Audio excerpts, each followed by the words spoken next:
properti itu menjadi salah satu faktor penting bagi tenaga kerja yang baru masuk ke workforce ya. Mereka harus bisa mandiri dalam arti juga mempunyai rumah sendiri. Nah, properti di Indonesia banyak sekali memang yang menyatakan bahwa masalahnya adalah harga tinggi. Memang dalam properti itu masalah utama adalah affordability. Maka itu penting sekali support dari bank-bank pemberi KPR, kredit pemilikan rumah, atau KPA, kredit pemilikan apartemen. Nah, bagi milenial atau di bawah 30 ataupun sekitar umur 30 tahun, mereka itu sebenarnya sudah qualified untuk mendapatkan kredit KPR maupun KPA. Untuk mendapatkan KPR dan KPA itu menurut saya bagus sekali untuk mereka yang sudah mulai bekerja gitu ya. Karena dengan demikian mereka punya komitmen. Ya, komitmen apa? Komitmen untuk membayar utang ini. Membayar utang ini dalam arti mereka mempunyai tanggung jawab.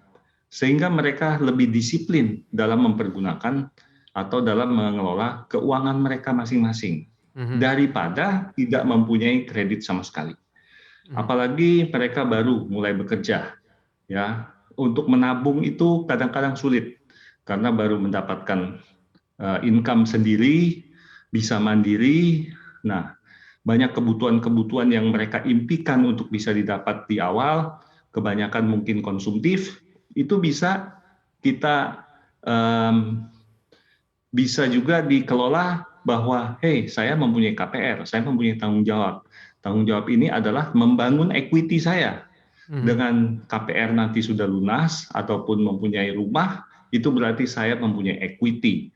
Dengan saya mempunyai equity, berarti kan kekayaan saya meningkat. Nah, itu penting sekali bahwa mereka bisa berkomit untuk mendapatkan KPR atau KPA.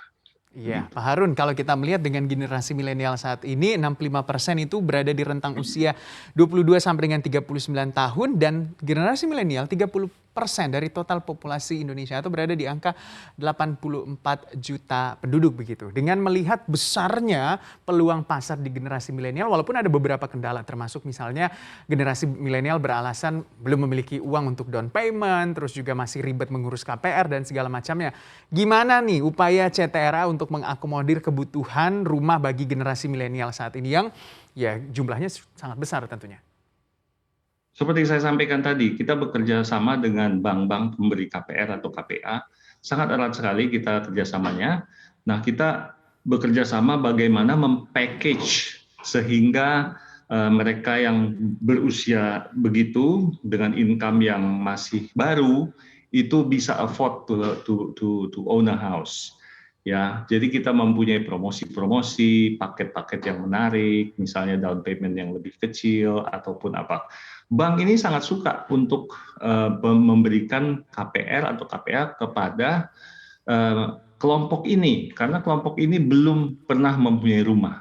Sehingga komitmen mereka untuk membayar KPR dan KPA itu luar biasa. Mereka akan mengusahakan tidak boleh fail, tidak boleh sampai default loan mereka itu. Nah, itu bank itu sangat tertarik untuk membiayai atau memberikan KPR dan KPA kepada mereka-mereka yang baru pertama kali ingin memiliki rumah ataupun apartemen.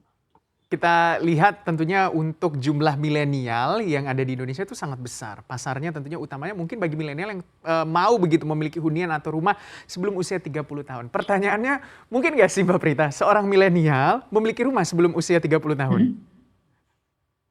Mungkin dong, saya sendiri adalah salah satu pelakunya. Jadi yang penting kita punya financial plan untuk itu. Seperti apa tips dan trik tentunya agar sebelum usia 30 tahun bisa memiliki hunian? Oke, yang paling pertama kita dengan pasangan. Jadi kalau Anda sudah menikah berarti Anda harus berdua. Anda memang memiliki tujuan keuangan untuk membeli rumah tinggal. Ini penting karena pembelian rumah tinggal itu cukup besar, memakan biayanya dan memakan komitmen sehingga patut untuk ditempatkan menjadi prioritas dalam tujuan keuangan utama kita. Yang kedua, kita membuat anggaran yang kita miliki memang sesuai untuk membeli rumah tinggal atau hunian yang memang sesuai dengan kemampuan finansial finansial. Dan yang ketiga, kita melakukan action. Nah, action ini bisa berupa mengambil pinjaman untuk membantu kita mempercepat pembelian rumah tinggal, atau memang kita mengalihkan aset lain, jadi kita melikuidasi atau kita menjual, kemudian kita alihkan menjadi hunian untuk rumah tinggal kita. Mhm. Apa sebenarnya faktor-faktor yang perlu mungkin diperhatikan dalam membeli rumah? Ya, faktor yang pertama sebetulnya adalah daya beli. Daya beli ini terkait dengan berapa harga rumah sebenarnya yang mampu kita beli, Mas Gibran.